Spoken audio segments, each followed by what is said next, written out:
Assalamualaikum warahmatullahi wabarakatuh. Ini adalah video tutorial terkait dengan bagaimana mengakses kelas PKBPD berikut aturan mainnya khusus untuk kelas ramah fisika, yaitu praktikum di rumah mapel fisika topik gerak. Nah, kelas ramah fisika ini sengaja dibuat untuk memfasilitasi Bapak Ibu guru fisika SMA dalam rangka membelajarkan siswa pada masa darurat COVID-19 ini supaya tetap bisa praktikum di rumah siswa masing-masing secara mandiri, dengan tentunya siswa dimudahkan tanpa harus terkait atau tergantung dengan alat-alat praktikum di lab, dan juga bisa menggunakan alat bahan yang ada di rumah dan tools-tools yang ada atau software yang gratis begitu. Nah, pertama kita harus mengenal dulu kelasnya, isi kelasnya ya. Ini merupakan LMS, Learning Management System, dikembangkan menggunakan Moodle. Nah, di sini untuk kelas ramah fisika ini terdiri dari sesi utamanya ada sesi 1, sesi 2, sesi 3, sesi 4, sesi 5, dan sesi 6. Nah, dilengkapi juga dengan sesi pengumuman dan pendahuluan, juga ada sesi penutup begitu ya. Baik, kita lihat. Untuk sesi pengumuman pendahuluan ini diawali dengan pemberitahuan adanya link pembukaan, yaitu pada hari Sabtu ya kemarin, tanggal 15 Agustus 2020 jam 9 melalui tautan video conference menggunakan Webex ya. Di sini ya pembukaan. Harapannya peserta semua ikut pembukaan sebetulnya.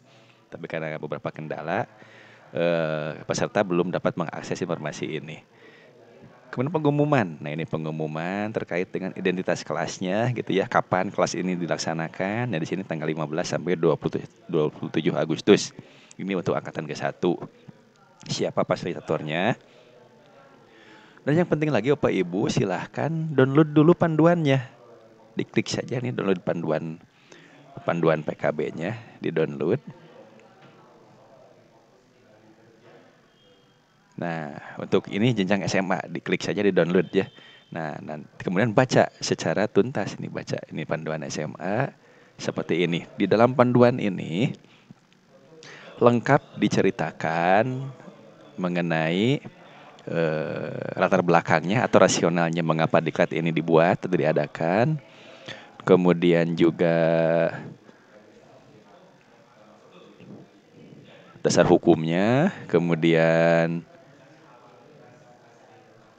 tujuan, target kompetensinya, indikator yang akan dicapai pada pembelajaran di kelas ramah fisika ini, hasilnya, manfaat, struktur programnya. Nah, ini struktur programnya Bapak Ibu cermati, ini 52 JP ya. Nah, lumayan ini untuk angka kredit Bapak Ibu guru.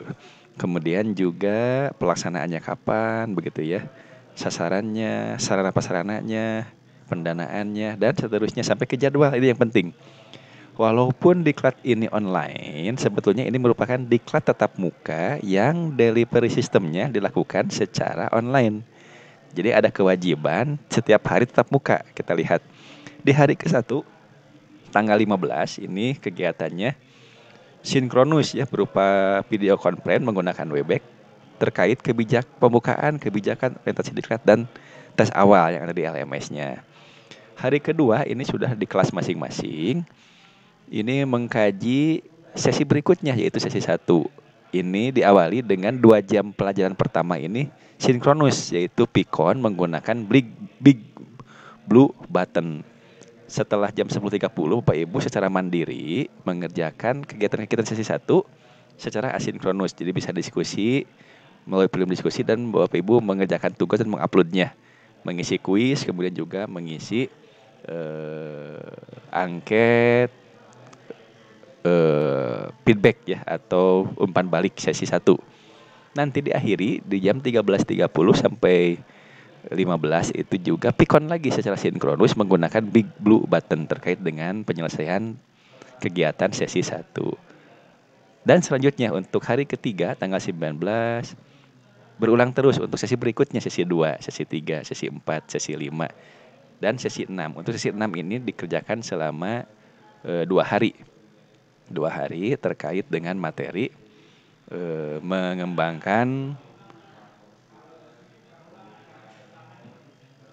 panduan praktikumnya atau lembar kerja peserta didiknya atau rancangan praktikumnya untuk materi gerak gitu ya. Dan terakhir untuk hari ke-10 tanggal 27 ini ada tes akhir dan evaluasi program. Oh ya, terkait dengan hari libur yaitu tanggal 20 tetap kita melaksanakan kegiatan di kelas. Begitupun juga dengan cuti bersama dan libur akhir pekan kecuali hari Minggu kita off dulu yaitu hari Minggu tanggal 23-nya off dulu. Di sini di dalam panduan juga dijelaskan bagaimana penilaiannya ya. Untuk tes akhir bobotnya berapa, keterampilan yang berupa produk yang Bapak Ibu upload juga berapa, termasuk sikap disiplin dalam mengikuti kegiatan, keaktifan dan tanggung jawabnya. Nah, ini untuk nilai akhirnya, ini presentasinya 30, 40 dan 30. Nah, ini kriterianya. Kalau skor akhirnya ini 89 sampai 100 baik sekali dan seterusnya. Kemudian, nah ini ada penilaian terhadap pengajar, ini ada di dalam angket ya, feedback. Nah, silakan Bapak Ibu isi ya. Ini kalau seneng, ini kalau ya agak seneng gitu, ini biasa-biasa saja, ini tidak seneng, ini ngantuk begitu ya. Dan seterusnya. Sertifikat juga Bapak Ibu kalau di atas 60 nilainya, Bapak Ibu akan mendapatkan sertifikat, sementara kalau di bawah Bapak Ibu mendapatkan surat keterangan. Itu pun kalau tuntas pembelajarannya. Nah, kemudian ini di dalam panduan ini juga ada nama-nama peserta dan fasilitator serta admin kelasnya, begitu Pak Ibu. Baik, setelah panduan, Bapak Ibu kembali lagi ke LMS-nya.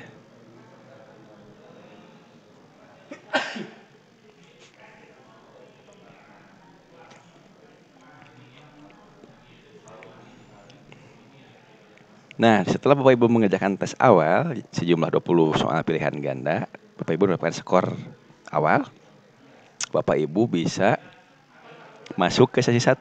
Sesi 1 ini pada tanggal 18 ya. Ini di hari kedua untuk sesi 1 ini, Pikon menggunakan Big Blue Button, yaitu mirip dengan Zoom Meeting ataupun Webex ya.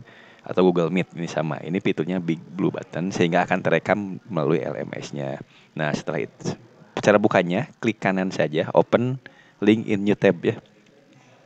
Nah, kemudian join session. Nah, ketika join session maka akan masuk ke sini. Bapak Ibu pilih yang tanda ini ya, tanda speaker, jangan memilih tanda headset supaya Bapak Ibu bisa sharing. Ini bisa diatur ya, unmute atau mute, ini bisa diatur. Ini juga share webcamnya bisa diatur. Ini tergantung juga kualitas server dan juga jaringannya. Nah, di samping itu juga Bapak Ibu bisa ikut chat ya, klik kanan, open link in new tab begitu ya, nanti akan masuk ke chat. Nah, seperti ini chatnya. Bapak Ibu setelah masuk ke chat jangan keluar, walaupun tidak diskusi biarkan saja jalan terus. Jangan ditutup ini. Supaya Bapak Ibu bisa terus berdiskusi selama Bapak Ibu mengerjakan aktivitas sesi. Ya, untuk hari kedua ini sesi 1, untuk besok berarti sesi kedua. Chatnya dibuka terus selama kegiatan. Tinggal diminimize saja kalau belum digunakan. Kemudian juga Bapak Ibu buka forum diskusi ya, tinggal klik kanan, open link in new tab. Nah, hasilnya Bapak Ibu silahkan merespon untuk berdiskusi, merespon saja ya, merespon apa yang sudah ada. Kemudian juga Bapak Ibu membuat topik baru ya, membuat topik baru. Nah, membuat topik baru di sini berarti add new topic, tinggal buat mau bertanya tentang apa begitu ya. Nah, kemudian nah selama kegiatan Bapak Ibu silahkan aktif terus dari jam 9 sampai jam 15. Boleh silahkan pikon diskusi, kami akan melayani. Di luar itu setelah jam 15 sore Bapak Ibu mandiri saja ya untuk menyelesaikan keseluruhan. Harapannya sih sebetulnya sebelum jam 15 Bapak Ibu sudah tuntas semua. Sampai ke kuis sesi 1 sampai ke umpan baliknya. Nanti tandanya itu Bapak Ibu kalau sudah mengerjakan ini akan ada tanda centang di sini ya. Kalau belum masih kosong gitu ya. Kalau belum masih kosong. Nah, itu tanda tuntas atau tidaknya. Terus kegiatan berulang terus setiap hari sampai ke sesi 6, yaitu membuat rancangan praktikum materi gerak ya. Sesi 6 ini dibagi jadi berapa hari ini? Hari ke-7, hari ke-8, dan hari ke-9 3 hari ini. Jadi perharinya itu cukup satu topik. Hari ke-7 untuk GLB saja, hari ke-8 untuk gerak jatuh bebas, hari ke-9 untuk gerak parabola. Nah, terakhir di penutup Bapak Ibu nanti akan mengerjakan tes akhir begitu ya. Begitu Bapak Ibu kira-kira terkait dengan penjelasan umum, gambaran umum mengenai kelas PKB PD khusus untuk kelas ramah fisika ini. Jika ada masalah, ada hal yang mau tanyakan, silahkan tanyakan melalui komen yang ada di bawah ini. Terima kasih. Assalamualaikum warahmatullahi wabarakatuh.